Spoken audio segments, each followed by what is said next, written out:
Guitar Lab. I come from a musical background. All of my family members play music. My mom's a pianist and a singer. My dad's a bass player. My brother plays guitar and piano. So it's all in the family. I started on violin when I was 3, so I've been playing violin for about 21 years.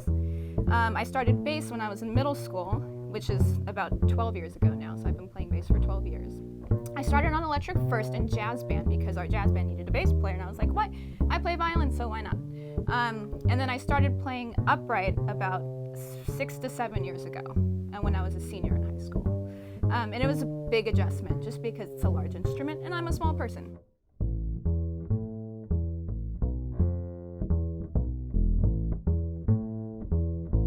A big influence of mine is definitely Rocco Prestia from Tower of Power. I grew up listening to him, besides classical music, which is my mom's doing. But my dad started transcribing all of his bass lines when he was in high school. So naturally, he would play all of that music just to kind of give me more of a background in different styles of music. So he's a big influence on me and my dad. I would have to say Ray Brown and Scott LaFaro and Paul Chambers, which I just played one of his solos, and Ron Carter and Jaco Pastorius. I can go on and on about different influences, but those are some of my main influences on who I listen to.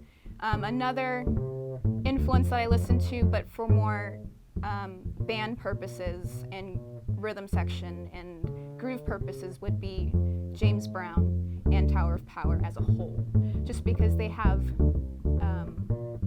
insane grooves that you just can't duplicate, and they are always in the pocket, and that's what I go for when I play.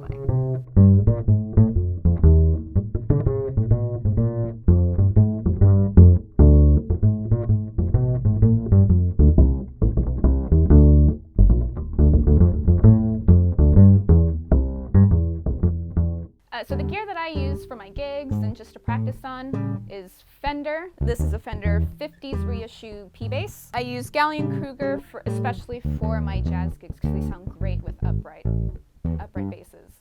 I have a Shen for my upright, and then for my big gigs I use Mark bass. So when I teach bass or violin, I like to keep my lessons relaxed, but I also try and keep them structured for the benefit of the student.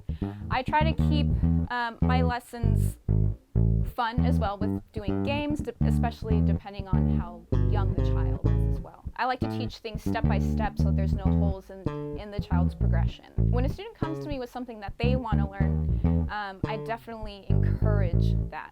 I want the student to be able to do whatever they think they want to do. But I also try and help them in step-by-step ways. For instance, learning the scale first, then learning your arpeggios, because that's what bass players do. They do scales, they do arpeggios, and variations of those.